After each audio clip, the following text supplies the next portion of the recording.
अस्सलामुअलैकुम, मैं हूं मरियम ज़ीशान। आप देख रहे हैं प्रोग्राम थिंक टैंक। मेरे साथ मौजूद हैं अयाज मीर साहब, सलमान गनी साहब, डॉक्टर हसन अस्करी साहब और रशीद साहब। नाज़रीन, वज़ीर आला पंजाब चौधरी परवेज़ इलाही कहते हैं कि गवर्नर पंजाब की जानिब से एतमाद के वोट का हुक्म गैर कानूनी है, लिहाजा वो एतमाद का वोट नहीं लेंगे। लेकिन खान साहब चाहते हैं कि वज़ीर आला पंजाब एतमाद का वोट लें, बल्कि तहरीक इंसाफ ने तो प्लान बी भी तैयार कर लिया है कि अगर पंजाब असम्बली की तहलील में रुकावटें डाली गई तो PTI अरकान असम्बली मुस्ताफ़ी हो जाएंगे। अब हम ये देख रहे हैं कि पार्टी चाहती है कि वज़ीर आला एतमाद का वोट लें, लेकिन वज़ीर आला नहीं चाहते कि वो एतमाद का वोट लें।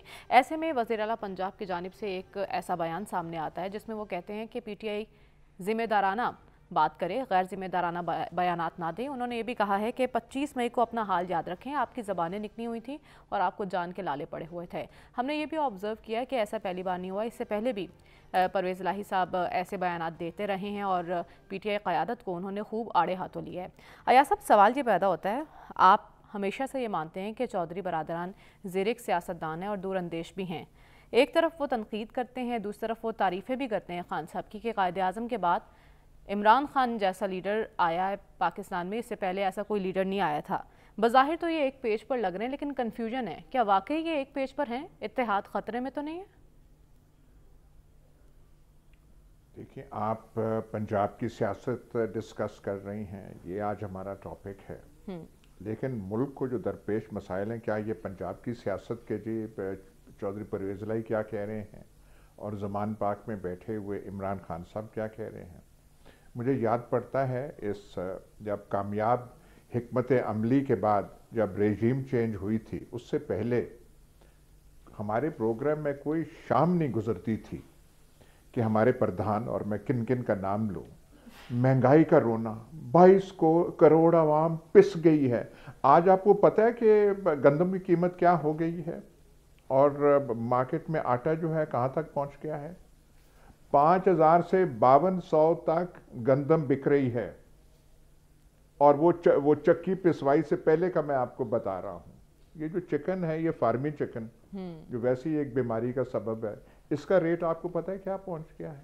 भाई, पंजाब में परवेज़ इलाही हो ना हो, एतमाद का वोट लें ना लें, कोई ये मेन इशू है इस मुल्क का? वो इस मुल्क के साथ कर क्या रहे हैं? आज जो है, जो आज के अखबारों में था, कोई फॉरेन एक्सचेंज रिजर्व्स का पता है कहाँ तक वो चले गए हैं? आपके पास 1 महीने से ज्यादा की इंपोर्ट नहीं है। वजीर आजम फोन कर रहे हैं IMF की जो सरबराह हैं मैडम गॉर्गिएवा को, और वहां से कुछ बात नहीं बन रही। इतनी सी किस्त है, वो हमें मिल नहीं रही। और इसहाक डार साहब कह रहे हैं कि नहीं जी, सऊदी अरब के, वो 3 महीने से ये कह रहे हैं सऊदी अरब और चीन से हमें मिलेगी, ये मिलेगी। और इन्होंने बेड़ा गर्क हो गया है आपका। पंजाब में ठीक है, चौधरी बरादरान ये कह रहे हैं, इमरान खान ये कह रहा है, हो जाएगा भाई, एतमाद का वोट होगा नहीं होगा। आज महंगाई के पेश नजर पंजाब असम्बली हो ना हो, आम आदमी को उससे क्या सरोकार है? खुदा के बस कोई बात ही नहीं वो कर रहे हैं, पता नहीं। हाँ जी, इमरान खान और PTI के बीच में निफाक है, वो तारीफ भी करते हैं उनकी और वो जो है कड़ी बातें भी कर देते हैं, पर मेन इश्यू क्या है यहाँ पे? ठीक है। और ये सारा भाई कई दफा कह चुके हैं, पहले भी हालात अच्छे नहीं थे, पर ये जो जादूगर आपने बिठा दिए हैं, गवर्नमेंट किसके हाथ में है? इमरान खान है या वहां कर रहे? कौन है यहाँ इस्लामाबाद में बैठा हुआ? इनसे कुछ चल रहा है? किसी से आप पूछ लें, आप कोई बाहर अपने दरवाजे की किसी चपरासी से पूछ लें, और मुल्क ठीक चल रहा है। पंजाब असेंबली को हम क्या करें कि है या नहीं है? ये परवेज़ इलाही क्या कर रहे हैं? ठीक है, आप कह रहे हैं हमारे असल मसाइल तो कुछ और हैं, लेकिन सलमान साहब, मसाइल की जड़ तो सियासी अदम इस्तेहकाम है ना, और पंजाब का इतना बड़ा सूबा बेयकीनी की कैफियत है, तो इसको डिस्कस करना ज़रूर, इसको नज़रअंदाज नहीं किया जा सकता। एतमाद का वोट लेना, एक तरफ गुरेजा हैं परवेज़ इलाही साहब, दूसरी तरफ खान साहब चाहते हैं कि एतमाद का वोट लिया जाए। वजह क्या है? देखें, एतमाद का वोट लेना किसने? परवेज़ इलाही साहब ने। परवेज़ इलाही साहब को समझ है ना कि एतमाद का वोट मिलेगा या नहीं मिलेगा। अगर आपको याद हो, मैंने लास्ट वीक आपको प्रोग्राम में ये कहा था कि वो एतमाद का वोट नहीं लेंगे। उन्होंने खुद ऐलान कर दिया। क्यों ऐलान किया? इसलिए कि उनको खान साहब से ज़्यादा समझ बूझ है असम्बली की, अरकान असम्बली की नब्ज़ पर उनका हाथ है। तो वो यही कह रहे थे ना कि जनाब 99% अरकान असम्बली जो हैं वो असम्बली तोड़ना नहीं चाहते। तो खान साहब क्यों इसरार कर रहे हैं? खान साहब इसलिए इसरार कर रहे हैं ना कि खान साहब इक़्तिदार से बाहर हैं, तो वो अब उन्हें अंडर प्रेशर लाना चाहते हैं। मैं आपसे ये सवाल करता हूँ कि आप अगर रुकने असम्बली हैं तो आप एतमाद का वोट इसलिए देंगी कि ताकि आज आप एतमाद का वोट दें और कल वो असम्बली तोड़ दें? मैंने आज कुछ लोगों से पूछा है ना कि भाई आप एतमाद का वोट क्यों नहीं देते? उन्होंने कहा कि जिस असम्बली से हम राहत ले रहे हैं, तनख्वाहें ले रहे हैं, उसकी वजह से हमारी अपने इलाकों में टॉर है, तो हम एतमाद का वोट दें ताकि कल परसों को खान साहब कहेंगे कि अब असम्बली तोड़ दें। तो मेरा ख्याल है देखें जिस इशू का जिक्र कर रहे हैं वो मुसलसल चुके करते हैं। मैं भी ये बात करता रहा, मैं उस फिगर्स में नहीं जाना चाहता कि 35 रुपये किलो का आटा जब खान साहब की हुकूमत आई तो 70 पे चला गया, अब 105 पे आ गया, 110 पे आ गया। तो असल इश्यूज तो ये है, और ये काम बुनियादी तौर पे सूबाई हुकूमतों का होता है कि ये कौन लोग हैं, ये मुनाफा खोर जो हैं, ये जो ज़ख़ीरा अंदोज जो हैं, ये जो लूटमार कर रहे हैं, ये जो मार्केटों में लोगों की जेबें काट रहे हैं, किसने? फेडरल गवर्नमेंट ने आके पूछना है। अच्छा। तो बात यह है कि ये सारा हुकूमती सिस्टम जो है ये डिलीवर नहीं कर पा रहा और कोई उनसे पूछने के लिए तैयार नहीं। और वो खान साहब जो मरे जा रहे हैं इन असम्बलियों को तोड़ने के लिए, वो तो खुद कहते हैं भाई 66% पे हमारे, भाई 66% पे आपकी हुकूमत है। अगर आपकी ये हुकूमतें डिलीवर नहीं कर पा रही तो फिर आपने आने वाले वक्त के अंदर कैसी हुकूमतें? और जिस सिस्टम की आप बात कर रहे हैं आप उसी नैया को डुबोना चाहते हैं जिसपे आपकी हुकूमतें सवार हैं। देखें बात यह कि इस वक्त एतमाद के वोट के लिए गवर्नर ने कहा था, आपको याद है मैंने शुरू में कहा था कि ये मामला कोर्ट में जाएगा। अब ये सारा मामला पाकिस्तान के मुंतखब ऐवान जिन्होंने कौम की तकदीरें बदलने में बुनियादी रोल अदा करना है, इन सारों के मामलात कोर्टों के सपुर्द हैं। कोर्ट कहती है भाई जाके आप अपने मामलात खुद निपटें। अब ये है कि एतमाद का वोट, इस हुकूमत का मुस्तकबिल, असम्बली रहनी है या नहीं रहनी, ये फैसला तो अदालत आलिया में होना है। और इस हवाले से 11 जनवरी की डेट बड़ी इंपॉर्टेंट है। ठीक है, और आप अभी भी कायम है कि वो एतमाद का वोट नहीं लेंगे और असम्बलियाँ भी कहीं नहीं जाएंगे। लेकिन डॉक्टर साहब हम देख रहे हैं पंजाब में अपोजिशन परवेज़ इलाही के खिलाफ है, पाकिस्तान तहरीक इंसाफ पार्टी के अंदर भी परवेज़ इलाही की हिमायत मौजूद नहीं है, फिर वो किस बिना पर चल रहे हैं, किसके सहारे वो चल रहे हैं? देखिए पाकिस्तान की पॉलिटिक्स पे तबसरा करना इसलिए मुश्किल होता है कि कोई लॉजिक यहाँ अप्लाई नहीं होती और कोई जमहूरियत का असूल यहाँ लागू नहीं है। यहाँ जो सियासत है वो लीडरान की विम्स पे है जिसका अवाम के मसाइल और मुश्किलात से कोई ताल्लुक़ नहीं है। वो उनके लिए कोई बुनियादी नुक्ता नहीं है। बुनियादी नुक्ता ये है कि जो मुख्तलिफ़ लीडरान हैं जिन्होंने अपनी अपनी चौधराहट कायम की हुई है वो किस तरह उसको प्रोटेक्ट करते हैं। कोई तोड़ के प्रोटेक्ट करता है, कोई जोड़ के प्रोटेक्ट करता है, लेकिन मकसद सिर्फ अपनी हैसियत को मजबूत करना है और आवाम की फलाह व बहबूद। वो ठीक है हो जाए तो अच्छा है, नहीं हुआ तो हम कह देंगे कि पिछली हुकूमत ने इतना गड़बड़ की है कि पिछली हुकूमत की इतने साल की ख़राबी को हम इतने अरसे में किस तरह ठीक कर सकते हैं। परवेज़ इलाही को तो वही 4 महीने यानी 8 महीने से भी कम हुए हैं अगर देखा जाए। देखिए जहाँ तक ये है कि ये मामला चूँकि कोर्ट में है ना जी, तो इस किस्म की बात कही जा सकती है जब तक कोर्ट फैसला नहीं करती।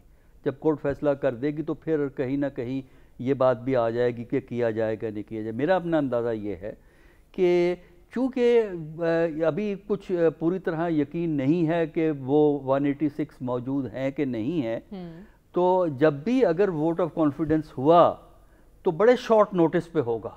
यानी फ़र्ज़ कीजिए असेंबली का सेशन हो रहा है, उन्हें एहसास हुआ कि हमारे 186 187 के करीब मेंबरान मौजूद हैं, तो वो अचानक शॉर्ट नोटिस पे वोट ऑफ कॉन्फिडेंस जो है वो ले लेंगे।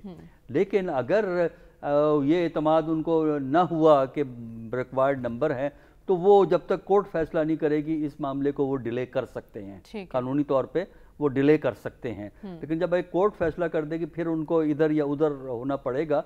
और ये चीज़ जो शो करती है वो यही है कि इमरान खान साहब की अपनी एक पॉलिटिक्स है, वो अपने हिसाब से चल रहे हैं, अपनी कैलकुलेशंस के हिसाब से चल रहे हैं, ये अपनी कैलकुलेशंस के हिसाब से चल रहे हैं, लेकिन अपनी अपनी अना को आगे रखने के बावजूद दोनों के लिए चॉइस कोई नहीं है। यानी परवेज़ इलाही चीफ मिनिस्टर नहीं रह सकते अगर उन्हें पीटीआई की सपोर्ट नहीं है। ये ख्याल छोड़ देंगे पीएमएल उनको चीफ मिनिस्टर रखेगी। अगर वो छोड़ के जिस तरह कभी कहा गया कि जो वो पीएमएलएन ने एक ट्राई की थी वो कामयाबी नहीं हुई, तो लिहाजा इनका मुस्तकबिल इन तमाम बातों के बावजूद पीटीआई के साथ, और पीटीआई पंजाब को रूल नहीं कर सकती अगर इनके साथ परवेज इलाही नहीं है। तो मेरा ख्याल ये है कि दोनों की मजबूरियां हैं और दोनों की जिद्दें हैं जो इनको मुख्तलिफ डायरेक्शन में ले जाती। ठीक है, लेकिन साहब साहब हम देख रहे हैं और सुनने में भी यही आ रहा है कि 9 तारीख से लेकर 11 तारीख तक इन दिनों को बड़ा अहम करार दिया जा रहा है। ऐसे में जो प्लान बी सामने आया है पाकिस्तान तहरीक इंसाफ का, वो कहते हैं कि हम इस्तीफे दे देंगे, तो क्या इस पर अमल दरामद भी होगा? एक तो ये अहम आयाम और नाजुक अदवार का आज तक हमें इदराक नहीं हुआ। ये तो हर वक्त में अहम आयाम भी है और जो पाकिस्तान है वो नाजुक अदवार से गुज़र रहा है, उसकी तो मुझे ज़्यादा समझ नहीं है। मरियम, वो तो आप बेहतर जानती होंगी कि ये अहम आयाम है या नहीं। लेकिन जो हमारे बुज़ुर्गाने मिल्लत है या जो हमारे अहले दानिश है वो कौम को गुमराह क्यों कर रही है? वो देखे, अगर परवेज़ इलाही है या इमरान खान साहब है, उन्होंने तो अपनी सियासत खेलनी है। जिन लोगों का दावा है कि वो अहले दानिश है, वो इंटेलेक्चुअल है और वो हकीकत पर मबनी बातें करते हैं, तो कम से कम वो तो करें ना। चले वो अगर अपनी सियासत बेहतर नहीं कर सकते तो आप अपनी दानिश जो है, अपने इल्म जो है, वो तो सही तरीके से कौम तक पहुँचाए। अब कोर्ट ने कब कहा है कि एतमाद का वोट आप ना लें? कोर्ट ने जिस मामले पे जो लाहौर हाई कोर्ट में जो अंडर प्रोसीडिंग जो एक केस है वो अदम एतमाद की तहरीक है कस्टोडियन ऑफ द हाउस और लीडर ऑफ द हाउस के ख़िलाफ़। एतमाद के वोट के हवाले से तो वहाँ पे कोई सुनवाई नहीं हो रही। दूसरी बात है कि परवेज़ इलाही साहब जो है वो क्यों कर एतमाद का वोट लेंगे? क्या इस बात को साबित करने की उनको क्यों तरद्दुद है कि वो पीटीआई की जो उनकी वाकई जो पीटीआई की जो अक्सरियत है वो क्यों कर साबित करेंगे? अगर वो एतमाद की वोट लेंगे तो ज़ाहिर है पीटीआई के आशीर्वाद से लेंगे।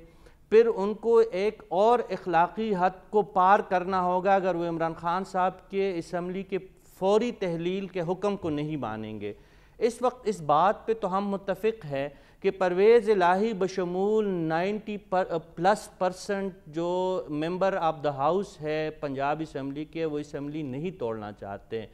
अगर एतमाद का वोट अव्वल तो वो बहुत मुश्किल है क्योंकि पंचिया जो है वो उड़ना शुरू हो गई है। ख़वातीन सामने आ रही है, मेंबरान सामने आ रहे हैं जो खुल के कह रहे कि हमने परवेज़ इलाही साहब को एतमाद का वोट नहीं देंगे।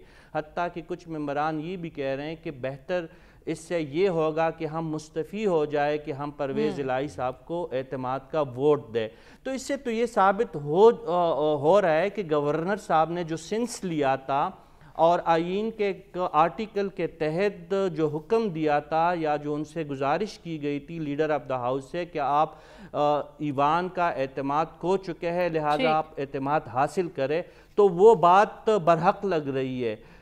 तो ऐसे में मेरे नज़र में परवेज़ इलाही साहब के लिए बेस्ट तरीका ये है कि अदम एतमाद की तहरीक को जितना वो एवॉइड कर सकते वो ज़रूर करेंगे क्योंकि वो हुकूमत कर रहे इस वक्त एक किस्म से वो इंतखाबी कैंपेन भी चला रहे। वो तरक्याती मंसूबों का जो है वो उन्होंने बिल्कुल एक जुमा बाज़ार लगाया हुआ है। आने वाले दिनों की उनकी आने इंतखाबात की तैयारी है और अगर आज एतमाद का वो लेते हैं तो कल इमरान खान साहब उनको कहेंगे कि अब असम्बली भी तोड़ दे। तो मेरे ख्याल में परवेज़ इलाही साहब की प्रायोरिटी यही है कि इसी तनख्वाह पे वो काम करे और आने वाले इंतखाबात के लिए वो तैयारी करे और यही सियासत है। ठीक है, सियासत इसी का नाम है। लेकिन अयाज साहब, आपने शुरू में कहा कि हमारे असल मसाइल ये नहीं हैं। क्या आपको लगता है कि इस वक्त मुल्क की सबसे बड़ी जमात जो कि सबसे मकबूल जमात है उन्हें मुल्क की मसाइल का इदराक है? क्योंकि 25 मई को एक बैठक तो हुई थी ना जिसमें डिसाइड हुआ था 25 मई से पहले कि अगर आप लॉन्ग मार्च को रोक देते हैं, इसका ऐलान नहीं करते, तो फिर हम इलेक्शन की जानिब जा सकते हैं। लेकिन तब भी खान साहब पीछे नहीं हटे थे और उन्होंने लॉन्ग मार्च का ऐलान कर दिया। तो क्या खान साहब को इदराक है, वो वाकई मसले हल करना चाहते हैं? भाई वो जो कह रहे हैं, जो पंजाब असेंबली की डिसोल्यूशन की भी बात कर रहे हैं, इलेक्शन की बात कर रहे हैं, क्यों कर रहे हैं? इलेक्शंस खुद तो हल नहीं है, वो क्यों कर रहे हैं? भाई कोई कह सकता है कि मुल्क ये चला रहे हैं या मुल्क चल रहा है, अब किसी को पता नहीं है कि मुल्क की हालत क्या हो गई है। पाकिस्तान की 75 ईयर्स तारीख में वो हालत नहीं है जो आज हो गई है। जो इन 8 महीने में जो आपने जादू देखा है, जो इन करिश्मा बर्पा करने वालों को आपने बिठा दिया है यहां पे, यहां से पकड़ के कंधों से बिठा दिया और इनसे कुछ हो रहा है। वो तो कह रहे हैं इलेक्शन करें, स्टेबल गवर्नमेंट आएगी। इस पे बहस हो सकती है कि जी इलेक्शन से कोई हमें स्टेबल गवर्नमेंट मिलेगी या नहीं मिलेगी, इसमें दो आरा हो सकती हैं। पर जो मौजूदा हालात है ये क्या कुछ ठीक है? मिसाली तो छोड़ें जी, आइडियल तो बहुत दूर की बात है। क्या इन्होंने तबाही मचा दी है हर महाज पे। फॉरेन पॉलिसी तो आप भूल जाए ना, फॉरेन पॉलिसी हमारी महदूद होकर रह गई है। कशकोल ले जाएं, सऊदी अरब ले जाएं, यूएई ले जाएं और चाइना की तरफ देखें। ये 3 पोर्ट्स ऑफ कॉल रह गए हैं हमारे। और ये हम कहते थे हाँ, जब ये आए थे ये अफलातून, नहीं जी इनके तल्लकात हैं, इनके जाती तल्लकात हैं, और कोई थोड़ा सा तो दिखा दे। हाँ, एक बात की है नहीं इन्होंने, ये जो इसाक डार के बारे में कहते हैं, वो अपने मामला ठीक कर लिए या नहीं कर लिए? या तो इतना वो कहते ना अपने केसेस की तरफ ना जाते, केस भी बरकरार रहते, जमानते शमानते कोर्ट्स के साथ है, कहते नहीं जी मुझे जाती कुछ नहीं है, मैं तो मुल्क को ठीक कर रहा हूं। और ये आए इन्होंने सारा वो जो है जो वज़ीर आज़म है, जो उनके होनहार फर्जंद है, सारे केसेस, उन केसेस का जिक्र नहीं रह गया। चले हम कहते मुबारक हो आपको, और कुछ यहां तो दिखाएं। हमें यहां बताया जाता था उनने जी परफॉर्मर हैं, डूअर हैं, डिलीवरर हैं, और कोई बताए तो सही ना इनसे क्या हो रहा है। इलेक्शन की बात इसलिए हो रही है कि खुदा के वास्ते इससे, इस क्वैगमायर से जहां हम फंसे हुए हैं, जहां मुल्क को फंसा दिया गया है, इससे तो हम निकले ना। या कोई बता दे कि नहीं जी नहीं और कोई रास्ता है। कभी कहते हैं नहीं इसाक नहीं जी जून तक वो जो है फॉरेन एक्सचेंज रिजर्व बेहतर हो जाएंगे, इन्फ्लेशन पता नहीं अगले साल तब लो हो जाएगी। क्या मतलब अलफ लैला की दास्तानें आप कौम को सुना रहे हैं? जाके मार्केट से पूछो तो सही ना। आपका तो शायद पता नहीं किस डिपार्टमेंट स्टोर से आप लेते हैं जहां पे ना महंगाई है ना कुछ है, ना आपको पता ही नहीं चलता। बिल्कुल ऐसा नहीं है यार साहब, महंगाई बहुत है और महंगाई ने वाकईतन चीखें निकलवा दी हैं। सलमान साहब भी इस पर बात करेंगे। तो पंजाब से हम विफाक की कारकर्दगी पर चले गए। सलमान साहब, अयाज साहब सवाल उठा रहे हैं, कहाँ है परफॉर्मेंस, किधर है लीडरशिप? आपने सवाल क्या किया था कि जी मकबूल लीडरशिप, मकबूल जमात और इश्यूज़ पे क्या उनकी वो टिकट्स चल रहे हैं सामने? मुझे बताएं किसी जगह पे वो गरीब की बात कर रहे हैं, किसी जगह पे ये बात कर रहे हैं कि अवाम का चूल्हा बुझ रहा है, किसी जगह पे ये बात कर रहे हैं कि पाकिस्तान की मईशत अगर डामाडोल है तो हम बतौर अपोजिशन ये रोल अदा करने के लिए तैयार हैं, किसी जगह वो ये बात कर रहे हैं कि हम गवर्नेंस के ख्वाब को हकीकत का रंग देंगे। वो कह रहे हैं ना इलेक्शन कराएं हम आके ठीक कर देंगे कि जी मुझे साजिश से हटाया गया। वो ये नहीं बताते कि उनको साजिश से लाया भी गया, वो भी पाकिस्तानी कौम जानती है। मैं इसलिए कहता हूँ कि क्या पाकिस्तान के सियासतदान या पाकिस्तान के अहले सियासत जो है उनकी सियासत क्या कौमी और अवामी इश्यूज़ के साथ मुंसलिक है? आज पाकिस्तान के अवाम तो महंगाई, बेरोज़गारी, गुर्बत की आग में जल रहे हैं। उनका इशू क्या है जिनकी आप बात कर रहे हैं? वो मकबूल लीडरशिप है। ये मकबूल लीडरशिप वो जो बात कर रहे हैं ना, इलेक्शन उनका मसला है। मैं उनकी 1998 से आज तक की सियासत में सिर्फ 3.5 साल हैं जिसमें वो कहते हैं कि ये हुकूमत ठीक आई है, बाकी सारी हुकूमतें गलत आई हैं, और वो इलेक्शन ही मांगते हैं। जिस इलेक्शन में वो जीत जाएं और जिस तरह वो आ जाएं वो तो ठीक है, और 20 साल जो हुकूमतें आई वो सारी गलत आई हैं। इस तरह नहीं होना। ये पाकिस्तान एक जिम्मेदार स्टेट है, वो शख्स रियासत से बालातर नहीं है। रियासत जिम्मेदार है, आइन और कानून के मुताबिक चलनी है। जहाँ तक आप इश्यूज़ की बात कर रहे हैं, मैं आपसे पूछता हूँ, मैं कितनी दफ़ा यहाँ पर फिगर दे चुका हूँ और मैं कहता था कि भाई बात यह कि ये जमहूरी हुकूमतें दुनिया के अंदर बनती हैं तो लोगों के मसाइल हल करती हैं। ये जो ऐवान बनते हैं जिन पे करोड़ों रुपया, ये मैं आपसे पूछ रहा हूँ कि पंजाब असम्बली के अंदर कितने, आप जरा निकलवाएं ना, किस लिए ये ऐवान चल रहा था महीनों से? इसलिए कि अदम तबादला है।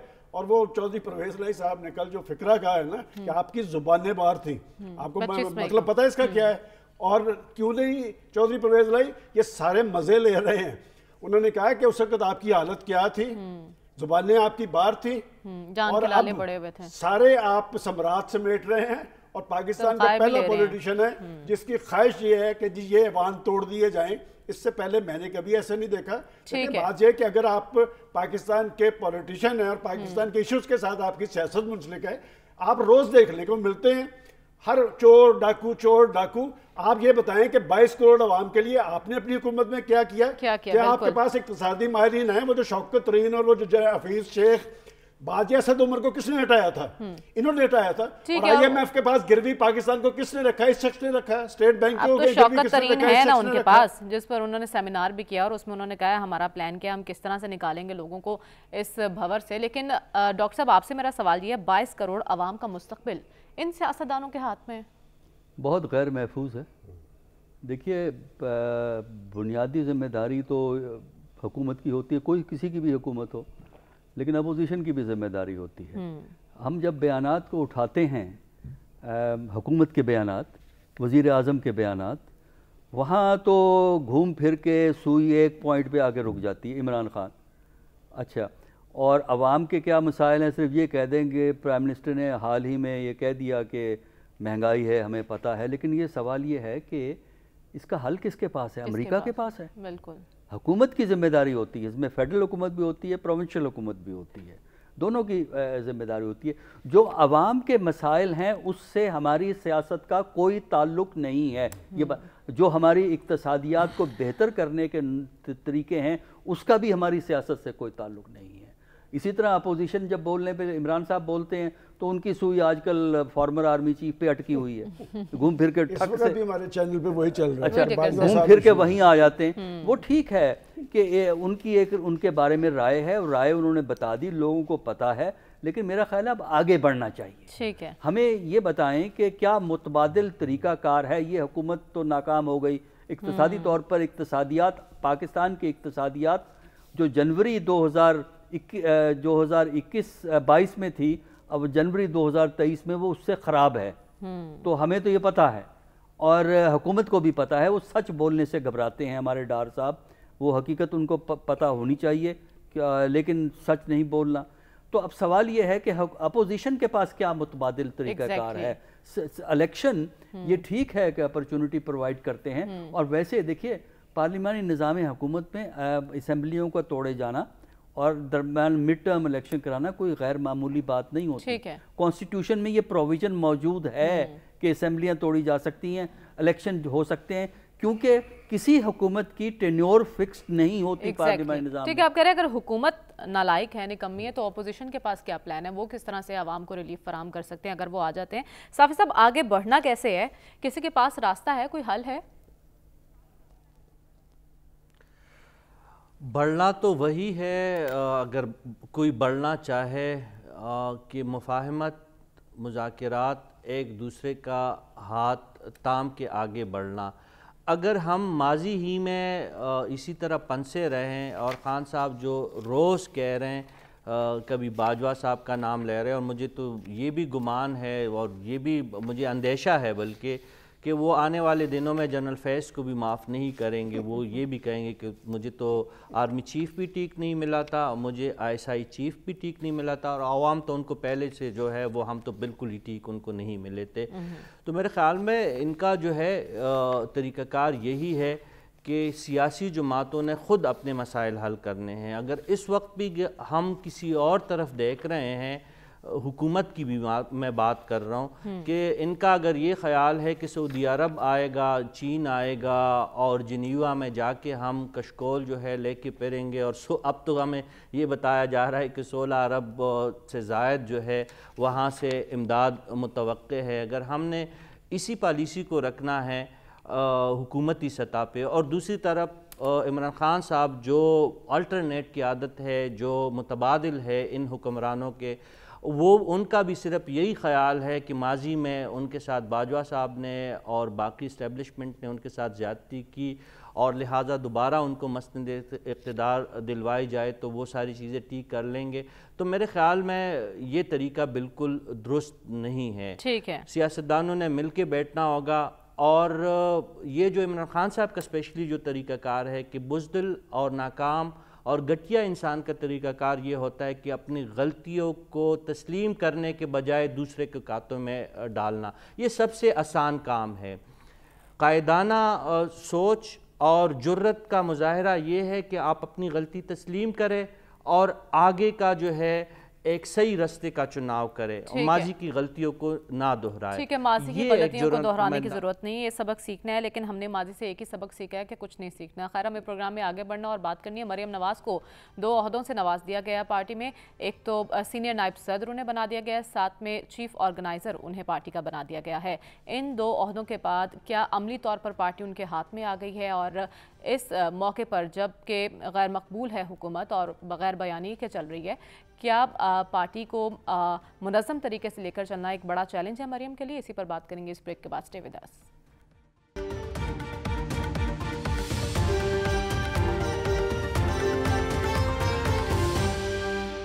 वेलकम बैक नाज़रीन। अय्याज साहब, वक्त कम है, इसलिए आपसे ये पूछना चाहती हूँ क्योंकि आप नून लीग का हिस्सा रह चुके हैं, आप बेहतर अंदाज में बता सकते हैं। ये 2 ओहदे अगर मरियम नवाज के पास आ जाते हैं तो क्या अमली तौर पर पार्टी इनके पास आ गई? और इस मौके पर उनके लिए मैनेज करना कितना मुश्किल होगा? क्योंकि अंकल्स का एक प्रॉब्लम पहले ही है पार्टी में, वो नाराज़ रहते हैं, तो अंकल्स को भी रिस्पेक्टिव वे में साथ लेकर चलना कितना बड़ा चैलेंज है मरियम नवाज के लिए?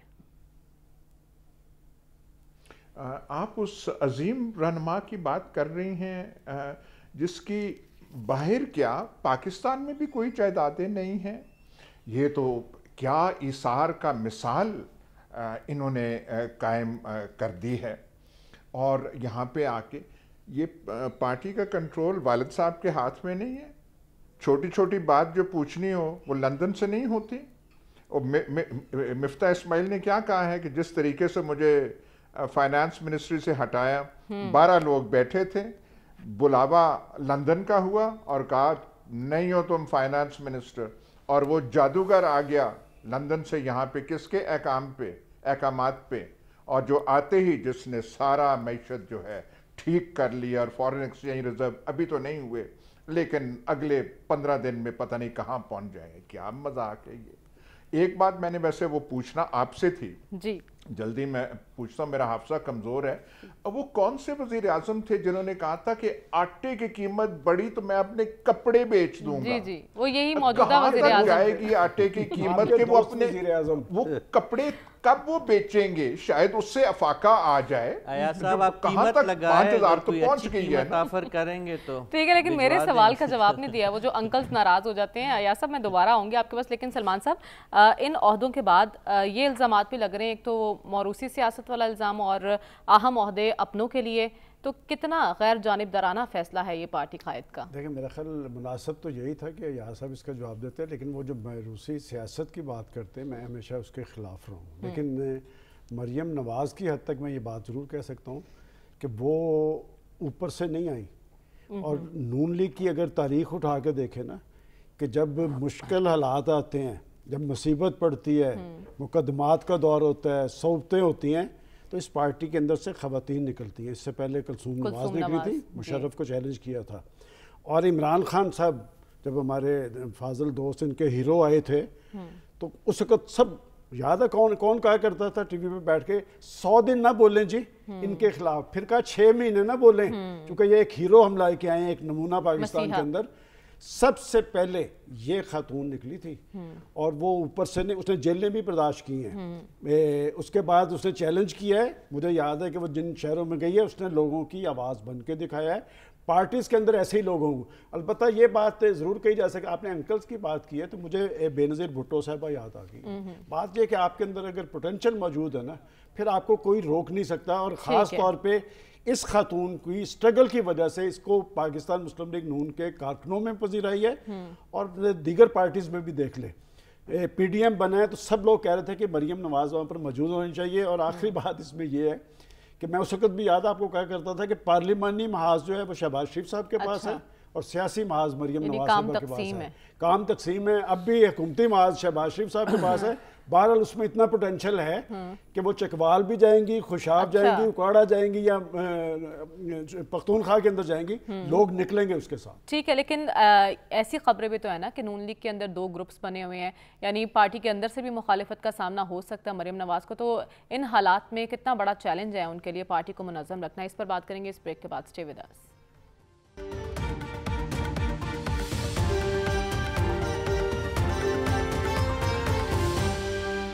वेलकम बैक नाज़रीन।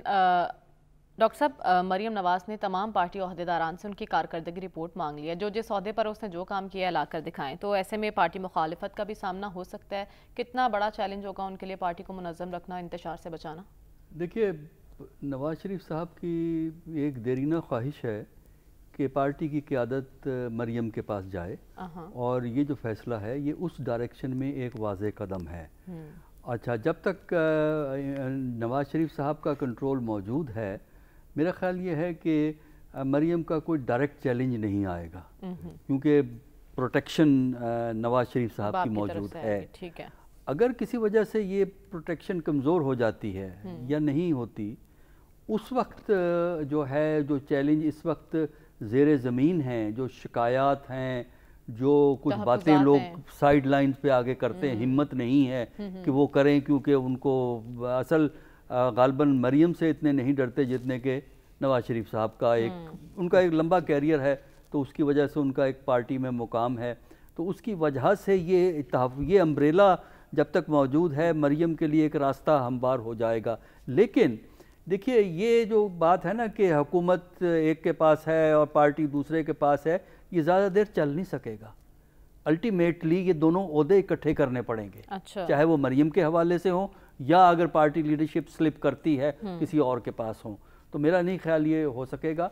और इस वक्त जाहिर है कि ग्रीवेंस तो मौजूद है, लेकिन पब्लिक उसकी मैनिफेस्टेशन इतनी नहीं होगी। इसका मतलब ये है कि पार्टी की जो कोहेरेंस है वो मुश्किल हो जाएगी। नंबर 2, जो आपने सवाल किया कि रिपोर्ट मांग ली है, तो वो जो है ना, रिपोर्ट यही चीज़ एक कंट्रोवर्सी का बेसिस बनेगी कि रिपोर्ट मांग ली है, किस किस्म की रिपोर्ट आप मांग ली है, क्योंकि वो तो पार्टी गवर्नमेंट में है। गवर्नमेंट में अगर आपकी पार्टी है तो आप गवर्नमेंट से रिपोर्ट मांगे ना, उसकी कारकर्दगी की रिपोर्ट मांगे। अब एक वाइस प्रेसिडेंट से क्या आप मांगेंगे? लेकिन साफी साहब, पार्टी की बागडोर अब मरियम के हाथ में है, ये कहना बेजा नहीं होगा। ऐसे में अपनों को कोई मसला तो नहीं होगा? पार्टी तकसीम होगी या मजीद मजबूत होगी? बिल्कुल नहीं होगा, बिल्कुल। मरियम, सवाल ही नहीं पैदा होता मरियम की क़यादत पे किसको किसकी ज़रूरत कि वो उस पर एतराज़ करे। अंकल्स की बात हो रही है, इस पैनल में कम से कम 3 मरियम के अंकल्स बैठे हैं, और तीनों के मुझे ज़ाहिर तौर पे पता है कि उनकी तीनों की बहुत ताज़ीम भी करती है और तकरीम भी करती है। बाकी अंकल्स जो उनके जितने भी है, मरियम से पहले उन अंकल्स को क्या मिला था? शरीफ फैमिली के बग़ैर मुस्लिम लीग नून का तसव्वुर ही क्या है? आप मुझे अभी हाल ही में परवेज़ इलाही से पहले जो थे वो हमज़ा शहबाज साहब वहाँ के वज़ीर आला थे पंजाब के, यहाँ पे शहबाज शरीफ साहब वज़ीर आज़म थे। तो ये अंकल उस वक्त क्यों नहीं बोले कि मरियम नवाज़ के ऑर्गेनाइज़र बनने पे उनको एतराज़ होगा? एक बात तो तय है कि शहबाज शरीफ साहब बहुत अच्छे एडमिनिस्ट्रेटर हो सकते हैं, लेकिन वो क्राउड पुलर नहीं है। वो अवामी लीडर उस लेवल के नहीं है जितने नवाज शरीफ या जो बेगम मरियम नवाज साहिबा है, उसके मुकाबले में वो नहीं है उस लेवल के अवामी।